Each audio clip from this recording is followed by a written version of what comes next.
everybody. This is Dan Boland, the principal at Jackson Middle School, and I want to welcome all our students and our families to Jackson Middle School's virtual curriculum night. We appreciate you being here. We've got a lot of information for you. I'm going to talk to you and have a couple other people help me talk to you for the next half hour or so about what this year is going to look like. And then for the next hour and a half after that, we've got a bell schedule ready for you to kind of walk through what a typical day might look like and get a chance to meet your teachers for this upcoming school year.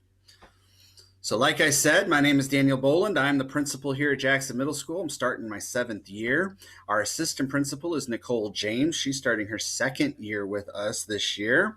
And then our school counselor is Dave Allman. He's here to help with any needs that you have and just learning how to live through a middle school experience. He's going to be with us in a little while and talk a little bit more about the specifics of what he can do for you. Our two ladies up front are the two people that run the show. Ms. Stenerson and Ms. Geddes are our secretary and our financial secretary. They'll probably be who you interact with the most. And we couldn't live life without them around here.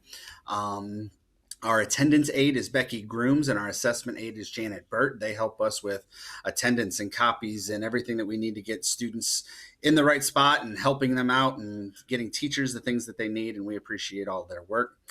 Our medication monitor is Tricia Sayre, who I like to call our school mom. She's there to help us with all of our medical type of needs as best that she can. And our athletic coordinator is Darren Bowers, who keeps everything smoothly running in our athletics department. Here are our phone numbers that you can reach us at, and you will also find these on our website, which is jms at swcsd.us. That's jms.swcsd.us. The biggest thing I want to start off with here is at Jackson Middle School, we roar. And anybody that's been around us before probably knows that what we roar means is that we are respectful, we are optimistic, we are accountable, and we are resilient. And we try to frame every conversation that we have in one of the 4 of those ideals that we expect of all of our students. We like to find students that are living up to these ideals, and we give them roar cards, and we use these roar cards for drawings, for candy and prizes and different things throughout the year. We do that weekly. We try to do different things quarterly or semester, and we're always trying to revamp what that looks like. And we will continue to give electronic roar cards for students doing what they need to do there. So continue to roar, Jackson. And this year, we've even tried to frame our rules and discipline structure around this idea of roar. The district has a very detailed code of conduct plan and what the rules are. And then at Jackson, we have also made a very detailed discipline structure and rule structure that follows that code of conduct. And that is in the documentation that we'll be giving out to students as they start school when we come back into the beginning of the school year in the building. But these 10 statements really are the idea that all of those rules kind of fit inside. And so these are the reasons why we roar. And if we do these 10 things, we'll be following all the rules that we need here at Jackson. So it identifies things like arriving on time, respecting personal space, respecting learning, using clean language, respecting property. All of these things are things that we do and how we roar here at Jackson. So this is the core to our discipline plan, and we will be sending out our full discipline plan as well, and is including these posters in all of our classrooms.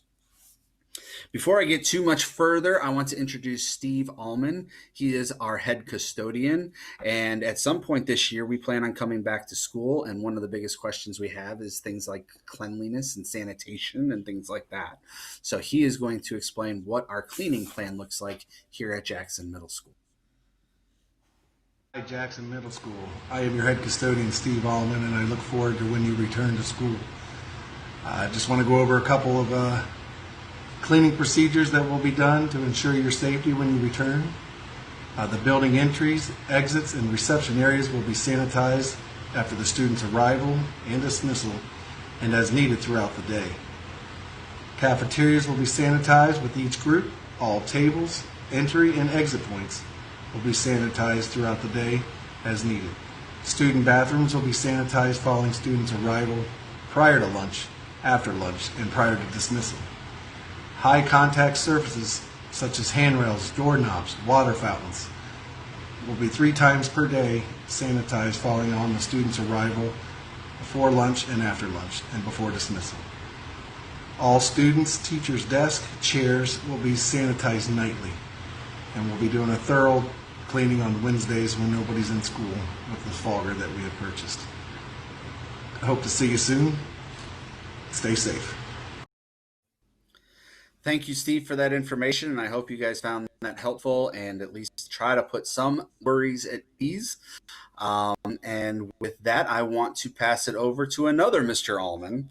Dave Allman is our school counselor, and like I said before, he is there to help us both in the remote world and when we're back to school, just navigating the waters of middle school. So I'm going to have him get on here and explain what his role is and how you can best use his services. Hello, my name is Mr. Allman, and I am the school counselor at Jackson Middle School. Over the summer, I was asked many times, what will you do if students are not in the building?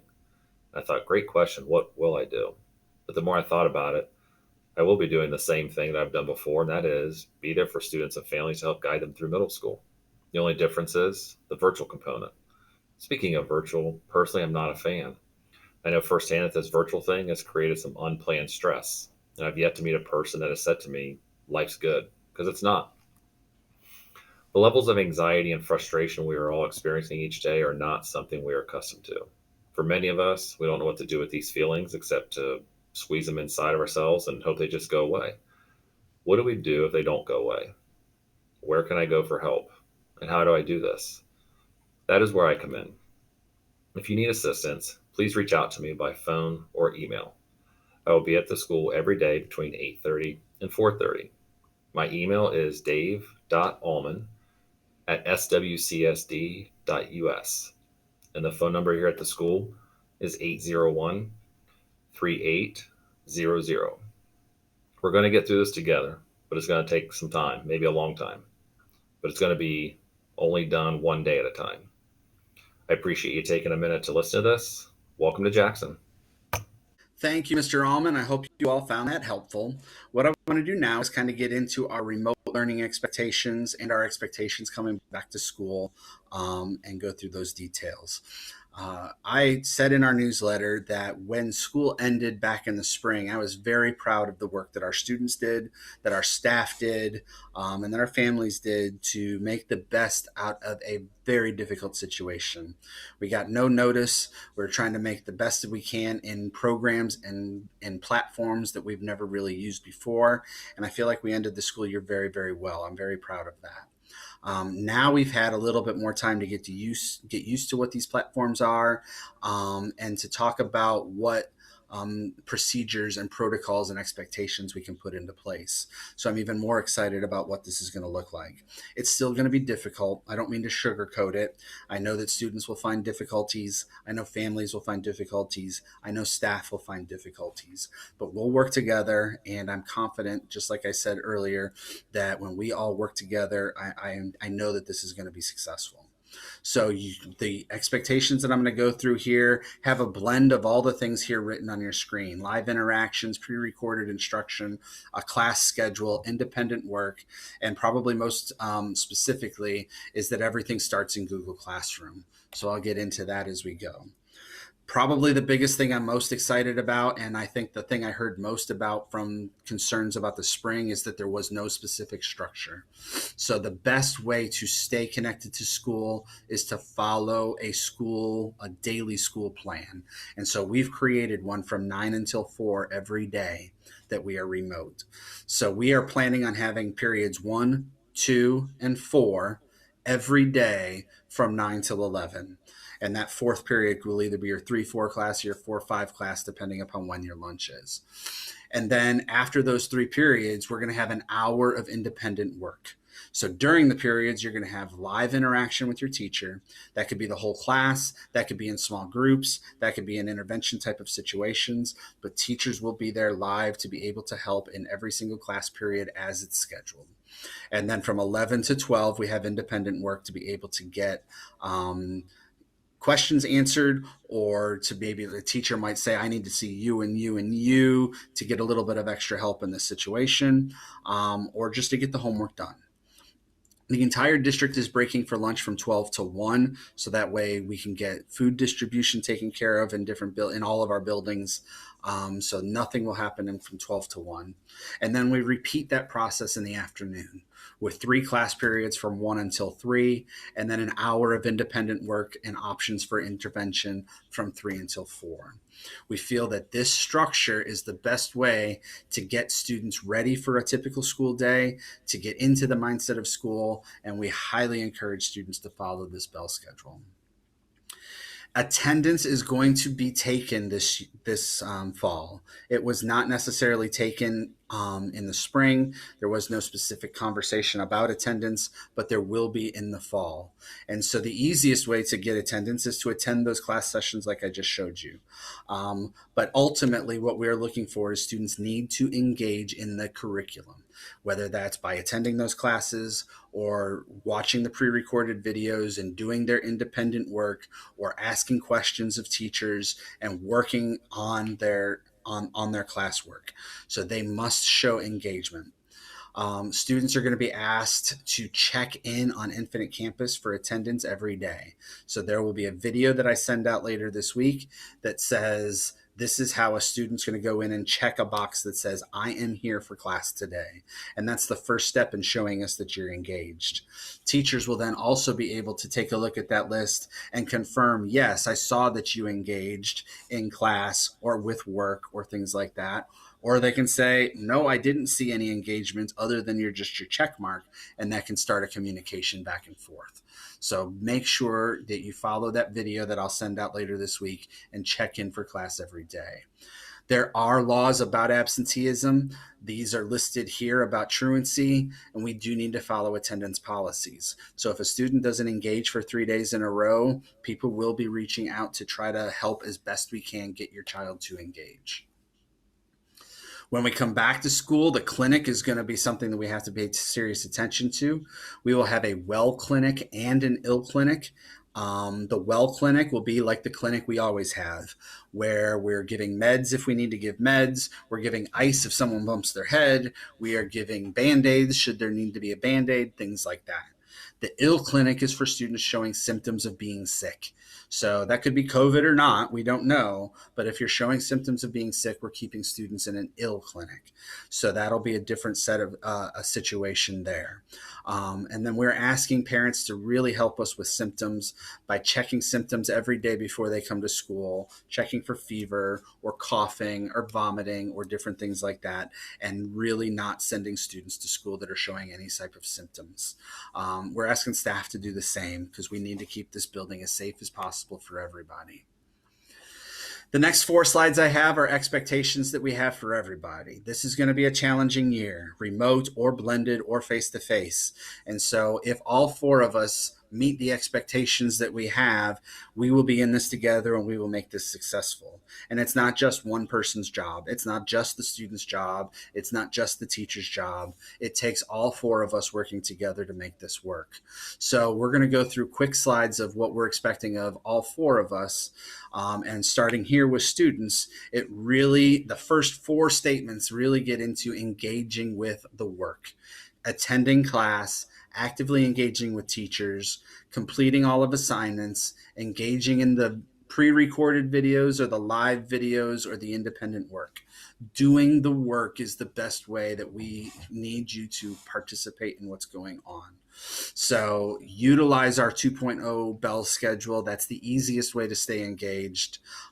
Use those pre-recorded videos and communicate with your teachers. You will also be expected to ask teachers for assistance whenever you can. Teachers are usually very good about seeing the student in front of them and seeing that blank face or that question mark on their face and being able to intervene. We don't have that in video. So the only way we know that you need help is if you let us know you need help. So that's another expectation. Please ask for assistance, and we will do that through email or Google Meet or office hours when teachers explain when they're available. So that way you can get the help that you need. And you're going to see number 6 on all 4 expectations. wearing a mask is expected. Everybody needs to wear a mask. So that will be no questions asked. Please be sure that you are wearing your mask and you are social distancing with your peers to keep everybody safe while we're here. Parents, it's mostly about communication and supporting your student. Um, Keeping your Infinite Campus portal up to date so that way when we send emails out every week, you know that you're getting the most up to date information.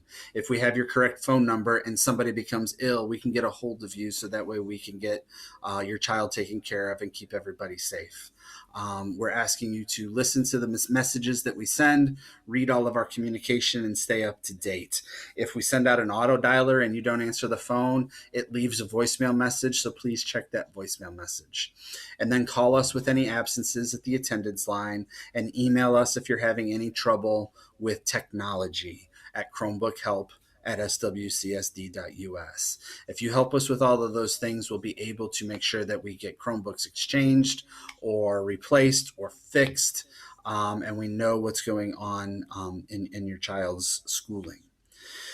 Also, there's the face covering that I said will be in everyone. Please help us help your child understand the importance of making sure we're wearing face masks. And then number 6 is please monitor your child's symptoms before you send them to school and come quickly should your child develop symptoms at school to come pick them up. Teachers, we told you that Google Classroom is going to be kind of the expectation for teachers. All teachers need to use Google Classroom as their primary learning management system. Everything starts there. So every communication about what the schedule is going to be, what assignments are going to be, is all going to start in Google Classroom. They might have a link to something else, another program or something like that to engage in that lesson, but it will always start in Google Classroom. So that way, if you're ever in doubt, if you check a Google Classroom, you should be started in the right direction. Teachers are expected to give that live instruction every day, and that's why we have that bell schedule.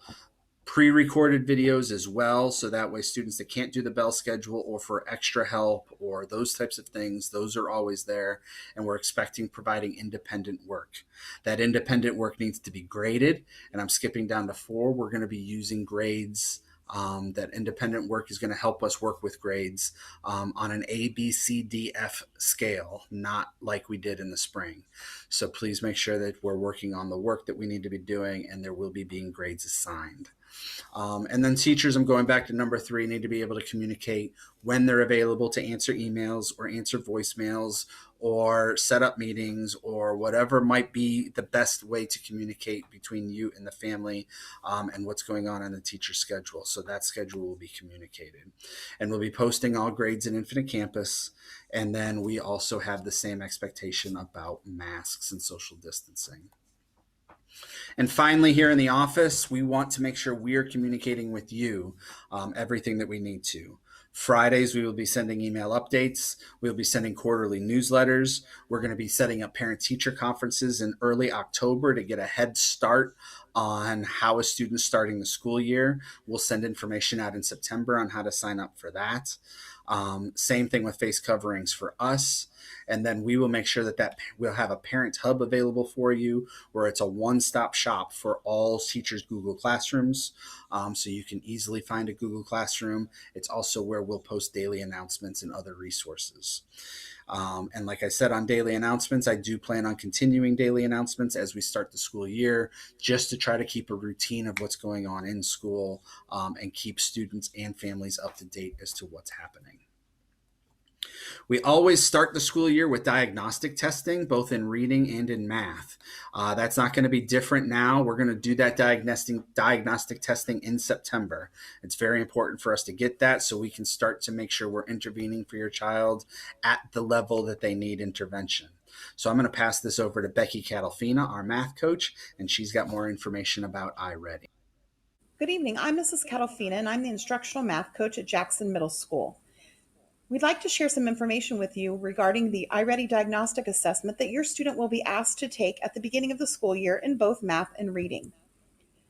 There are 2 parts to our Southwestern City School instructional math program. The first is the Ready Classroom Instruction, which is the regular instruction your child will receive every day from their math teacher. The second is iReady. And iReady is comprised of two parts. First is students will take a diagnostic assessment that will help us determine their readiness for math learning, and then it will provide for them an individualized learning path that is made up of tutorial lessons. And we ask students to complete 45 minutes on those lessons per week and successfully complete and pass at least one lesson each week as well. The iReady Diagnostic is an adaptive online assessment that basically adjusts the level of questions based on your students' responses and ultimately identifies a level in each of the math and reading domains for those instructional areas. It also determines the student's level of readiness. And by that, I mean it provides an individualized learning pathway that has tutorials for students that will help fill some instructional gaps that may have developed over the course of their prior learning. The reasons we administer the iReady diagnostic is it provides teachers with extremely meaningful data in the form of a prerequisite report. This report describes student levels of readiness for every specific math instructional unit that's taught throughout the course of the year.